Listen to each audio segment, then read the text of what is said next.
आज की प्रेस वार्ता जो है क्यों रखी गई?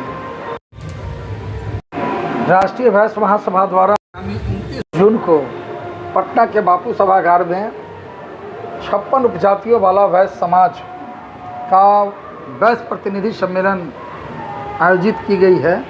उसकी तैयारी और उसकी सफलता के लिए लगातार हम बिहार दौरे पर हैं और उसी क्रम में कल से गोपालगंज जिला में 13 बैठकें हुई है और सभी जगहों पर वैश्य समाज में काफ़ी जोश खरोश है।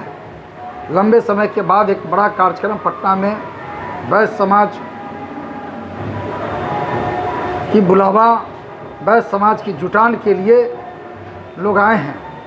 सभी जगह काफ़ी उत्साह है, क्योंकि लगातार वैश्य समाज बिहार में ठगा महसूस कर रहा है। सुशासन के नाम पर, सुशासन के सरकार के नाम पर, जहां हमारे एक समय 90 और 95 के दशक में 7-8 मंत्री होते थे, बिहार में वैश्य समाज के होम सेक्रेटरी कार्य सचिव बोर्ड निगम में हमारे वैश्य समाज के लोग होते थे। ठगा महसूस कर रहे हैं। सबसे ज्यादा वोट लेने वाला भारतीय जनता पार्टी और जदयू की सरकार वैश्यों को ठगने का काम किया है। हमारे समाज का जो आज लगातार लूट, अपहरण, हत्या, डकैती पूरे राज्य में हो रहा है। देखिए, सरकार का सभी जाति वर्गों का सर्वांगीण विकास के लिए आयोग गठन हो रहा है। आज खाद्य आयोग, सवर्ण आयोग, दलित आयोग, महादलित आयोग, पिछड़ा आयोग, अति पिछड़ा आयोग। अरे भाई, 22% लोगों का वोट लेकर के आप क्यों ठग रहे हैं? क्यों नहीं हम लोग राष्ट्रीय वैश्य महासभा लंबे समय से वैश्य कल्याण आयोग के गठन का मांग कर रहा है, लेकिन सरकार मुखदर्शक बना हुआ है। हम मांग करते हैं आपके माध्यम से बिहार सरकार को कि अगर एक सप्ताह के अंदर में 29 जून के पहले वैश्य प्रतिनिधि सम्मेलन के पहले अगर वैश्य कल्याण आयोग का गठन नहीं किया तो 29 जून को शंखनाद होगा पटना में। और बड़ी हम लोग पूरे बिहार में अपने समाज के लोगों को बताने का काम करेंगे कि अब ठगाने का काम मत करो और एक बार करवट लेकर बिहार में महागठबंधन की सरकार बनाने का काम करो। और जिस तरह से 7 मंत्री आदरणीय नेता तत्कालीन मुख्यमंत्री लालू प्रसाद जी ने बनाने का काम किया, जिस तरह से बिहार में A to Z का नारा देकर के बिहार के नौजवानों का नेता तेजस्वी प्रसाद यादव जी ने अभियान चलाया है, मुझे भरोसा और विश्वास है कि आने वाले दिनों में वैश्य समाज करवट लेगा और तेजस्वी यादव जी को बिहार के कुर्सी पर बैठाने का अहम भूमिका निभाने का काम बिहार के वैश्य करेगा। इसलिए निश्चित तौर पर वैश्य प्रतिनिधि सम्मेलन के माध्यम से कहीं आप लोग राष्ट्रीय जनता दल या फिर महागठबंधन को फायदा पहुंचाने के लिए कोई कार्य नहीं कर रहे? महागठबंधन की क्या, आप देख लीजिए ना कि भारतीय जनता पार्टी जो सबसे ज्यादा वोट लेता है हमारे वैश्य समाज को ठगने का काम करता है। टिकट क्या को दिया, मंत्री किसको बनाया? भारतीय जनता पार्टी में देश का प्रोटेम स्पीकर 3 बार जीता हुआ सांसद श्रीमती रमा देवी का टिकट काट करके वैश्य को अपमानित करने का काम किया। बिहार में डिप्टी सीएम तारकिशोर प्रसाद वैश्य के बेटा को मक्खी की तरफ फेंक करके वैश्य को अपमान करने का काम किया है। इसलिए आने वाले दिनों में वैश्य समाज इसका बदला लेगा 2025 के चुनाव में। वैश्य समाज सम्मेलन जो पटना में किया जा रहा है, इससे क्या लाभ होगा वैश्य समाज के लोगों को? वैश्य समाज को हम बताने का काम करेंगे, एकजुट रहो। और जिस तरह से भारतीय जनता पार्टी और एनडीए की सरकार वैश्य समाज को ठग रहा है, इसको समझाने का काम करेंगे कि अब ठगाने का काम मत करो। आप एक तरफ यूपीए की बात करते हैं, यूपीए में देखिए हमारे नेता तेजस्वी प्रसाद यादव जी ने 12 टिकट दिया है, 3 एमपी का टिकट दिया है। कहा है एनडीए ने कितना टिकट दिया? एनडीए वाले से पूछ लीजिए।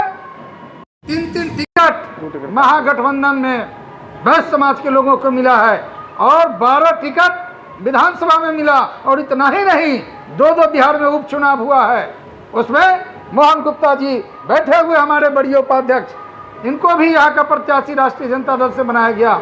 हमारे अरुण शाह जी तारापुर से बनाया गया। लेकिन भारतीय जनता पार्टी सबसे ज्यादा वैश्य का वोट लेने वाला इस गोपालगंज जिला में 6 विधानसभा है। किसी भी विधानसभा से बता दीजिए ना कि वैश्य समाज के टिकट देने का काम एनडीए ने किया हो। ठगिएगा आप, अब ठगिएगा। 29 तारीख को जो ये वैश्य महासम्मेलन जो आप लोगों का हो रहा है, 29 तारीख को गोपालगंज वासियों को क्या कहेंगे? 29 तारीख को पूरे बिहार से पटना में पहुंचेंगे वैश्य समाज के लोग। आप जानते हैं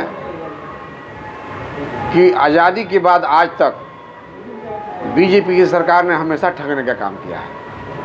आज तक एक कभी वैश्य समाज को नहीं दिया। इसलिए ये जो बैठक है, ये जो कार्यक्रम है, इस कार्यक्रम के तहत हम अपने लोगों को बताने का काम करेंगे कि हमें करना क्या है।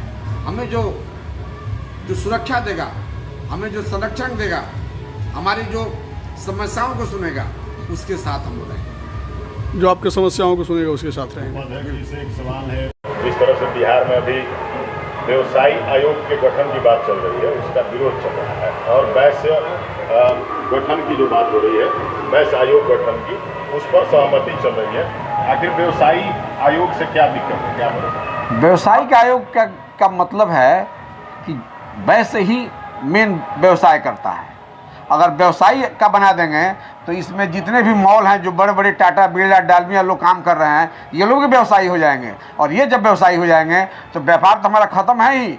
जो एक हम लोग के लिए जो मिलने वाला था, हम लोग सुरक्षा के लिए, हम लोग सर्वांगीण विकास, ये भी छिना जाएगा। तो ये सब साजिश के तहत बीजेपी कर रहा है, ताकि इसमें जो बड़े बड़े लोग हैं, बड़े बड़े जो उद्योगपति हैं, इनको आगे ला करके हम लोग अध्यक्ष बनाएंगे और इनके हुकूकों को, हक को मारने का काम करेंगे। जिला अध्यक्ष जी से एक सवाल है कि जिस तरह से व्यवसायियों की बात हो रही है, टिकट की बात हो रही है, क्या सिर्फ टिकट मिलने से किसी पार्टी द्वारा वैश्य समाज का कल्याण हो सकता है, या कुछ और भी मांग है? टिकट मिलने से ही कल्याण सरकार को मतलब हम चेतावनी देंगे। उसको 29 तारीख को सरकार को चेताएंगे कि वैश्य का कल्याण के लिए वैश्य आयोग का ही गठन करें। हमारे राष्ट्रीय उपाध्यक्ष जी ने ठीक कहा, मोहन भैया, जो आयोग का गठन होने जा रहा है, व्यवसायिक और वैश्य आयोग का गठन आपने बताया, तो व्यवसायिक गठन में होगा कि उसमें सभी बिजनेसमैन आ जाएंगे, हर जाति के लोग भी बिजनेसमैन हैं, तो कहाँ से वैश्य को लाभ मिलेगा? कहीं से लाभ नहीं मिलेगा। अध्यक्ष जी, सरकार अगर बातें नहीं मानती है, आपकी डिमांड नहीं मानती है, तो क्या कुछ होगा? हम लोग 29 तारीख को पटना के बापू सभागार से फिर अगला रणनीति तय करेंगे और सड़क पर उतर कर सड़क जाम करेंगे। सरकार को बता देंगे कि वैश्य का माने क्या होता है। वैश्य से ही सरकार चल रही है। वैश्य सरकार यहाँ से लेकर के केंद्र तक वैश्य चलाता है सरकार, इसके पैसे पर सरकार चल रही है और इसी को दरकिनार किया जा रहा है। सबसे बड़ी बात है वैश्य कल्याण आयोग। वैश्य कल्याण आयोग का मतलब है कि जिस तरह से अन्य आयोग उसी वर्ग की सर्वांगीण विकास के लिए बना है, तो वैश्य आयोग का मतलब है कि वैश्य समाज का चेयरमैन हो, वैश्य समाज से वाइस चेयरमैन हो, उसका सदस्य भी वैश्य समाज से हो, क्योंकि उसका सर्वांगीण विकास होना है। वैश्य समाज की अन्य जटिल समस्याएं जो हो रही है आए दिन, औपचारिकताओं के माध्यम से, अपराधों के माध्यम से, तो उस पर अंकुश लगाने का काम वैश्य आयोग करेगा। इसलिए एकदम बिल्कुल स्पष्ट है, क्लियर है कि वैश्य समाज की विकास के लिए, सर्वांगीण विकास के लिए सरकार वैश्य आयोग गठन करे, वैश्य कल्याण आयोग के नाम से गठन करे। यही है। धन्यवाद।